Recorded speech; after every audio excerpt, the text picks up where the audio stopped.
नेपाल के राजधानी काठमांडू के इतिहास महत्वपूर्ण जानकारी है। वीडियो पूरा जरूर देखें ताकि संपूर्ण जानकारी मिल सके। गोपाल वंश काठमांडू घाटी का सबसे पुराना शासक वंश था। इनका शासनकाल प्रागैतिहासिक काल का माना जाता है। गोपालों के बाद महिषपाल वंश का शासन आया। इनका शासन भी कोई सटीक संवत में प्रमाणित नहीं है, लेकिन माना जाता है कि उन्होंने घाटी में पशुपालन और खेती को स्थापित किया, जिससे यहां सभ्यता का विकास हुआ। किरांत वंश का शासन लगभग विक्रम संवत 257 से 757 के बीच का समय माना जाता है। किरांत एक योद्धा जाति थी जिनके 29 राजाओं ने काठमांडू घाटी पर शासन किया। इनमें से प्रसिद्ध राजा यलंबर थे, जिन्हें महाभारत काल में अर्जुन के मित्र के रूप में माना जाता है। किरांतों ने कृषि, व्यापार और प्रशासनिक व्यवस्था को स्थायित्व दिया। किरांतों के बाद लिच्छवी वंश का शासन आया, जो विक्रम संवत 457 से 807 के बीच का माना जाता है।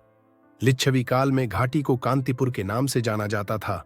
लिच्छवी शासकों ने हिंदू और बौद्ध धर्म को संरक्षित किया और कई मंदिर, मूर्तियां और स्तूप बनवाए, जिनका प्रभाव आज भी घाटी में देखा जा सकता है। लिच्छवियों के बाद मल्ल वंश का शासन स्थापित हुआ, जो विक्रम संवत 1257 से 2025 तक माना जाता है। मल्ल शासकों ने काठमांडू, पाटन और भक्तपुर को 3 अलग-अलग नगर राज्यों में विभाजित किया और कला, वास्तुकला, संगीत और धर्म के क्षेत्र में उत्कृष्ट योगदान दिया। मल्लकाल के दौरान काठमांडू घाटी में हिंदू और बौद्ध धर्म का संगम देखने को मिलता है। यहाँ के मंदिर, स्तूप और मठ धार्मिक सहिष्णुता के प्रतीक हैं। मल्ल शासकों ने धार्मिक समन्वय को प्रोत्साहित किया, जिससे घाटी का सामाजिक और धार्मिक जीवन विविधतापूर्ण और समृद्ध बना। पृथ्वी नारायण शाह का एकीकरण 1768 ईस्वी विक्रम संवत 1825 में पृथ्वी नारायण शाह ने काठमांडू पर अधिकार कर नेपाल का एकीकरण शुरू किया और इसे नेपाल की राजधानी बनाया। इस प्रकार पृथ्वी नारायण शाह के आगमन तक काठमांडू घाटी एक सुसंस्कृत और आर्थिक रूप से मजबूत केंद्र बन चुकी थी, जिसने नेपाल के एकीकरण में महत्वपूर्ण भूमिका निभाई।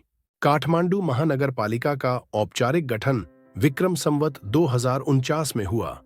इसे एक प्रशासनिक और सांस्कृतिक केंद्र के रूप में विकसित किया गया और यहाँ के प्रशासनिक ढांचे में समय समय पर सुधार होते रहे हैं। काठमांडू के प्रमुख स्थल जैसे पशुपतिनाथ, स्वयंभूनाथ, मंकी टेम्पल, काठमांडू दरबार स्क्वायर और बौद्धनाथ स्तूप इसे धार्मिक और ऐतिहासिक धरोहरों का गढ़ बनाते हैं। सांस्कृतिक धरोहर और रीति रिवाज। काठमांडू के नेवार समुदाय के सांस्कृतिक योगदान से यह शहर विभिन्न त्योहारों जैसे गाय यात्रा, तिज, स्वांति, दशैं और दीपावली को अपने अनोखे भव्य रूप से मनाता है। ये त्योहार यहाँ की समृद्ध संस्कृति, धार्मिक सहिष्णुता और उत्सव धर्मिता का प्रतीक है। काठमांडू में कई महत्वपूर्ण धार्मिक स्थल हैं, जो इसकी विश्व पहचान का हिस्सा है।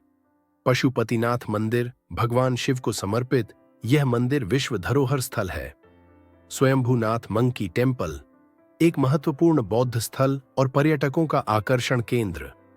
बौद्धनाथ स्तूप बौद्ध धर्म के अनुयायियों के लिए एक बड़ा तीर्थ स्थल। लगभग 395 वर्ग किलोमीटर क्षेत्रफल में फैला काठमांडू लगभग 20 लाख की जनसंख्या वाला सबसे घनी आबादी वाला क्षेत्र है। यहाँ सड़क निर्माण, जल आपूर्ति, सार्वजनिक परिवहन और कचरा प्रबंधन जैसी सुविधाओं पर विशेष ध्यान दिया गया है।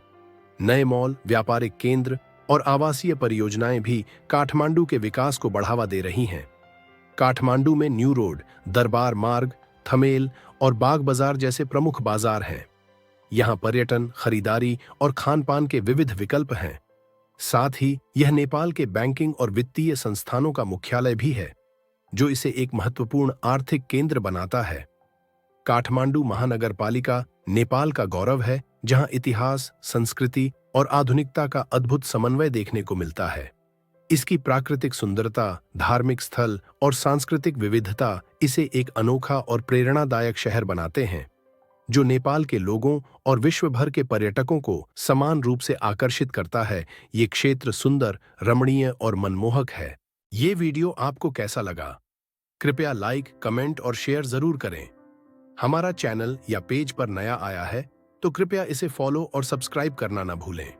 आप किस स्थान से देख रहे हैं? कृपया अपने स्थान का नाम कमेंट में लिखें। अपने दोस्तों, प्रियजनों और परिवार के साथ इसे साझा जरूर करें। आपके आंतरिक सहायता के लिए मैं दिल से आभारी हूं। मैं देव नारायण प्रणाम करता हूं और आपसे निवेदन करता हूं कि इस वीडियो को देश के हर कोने तक पहुंचाने में हमारा सहयोग करें। आपके सहयोग से हमारा वीडियो बनाने का उद्देश्य सफल होगा। ईश्वर आपका ढेर सारा प्यार और सम्मान दे।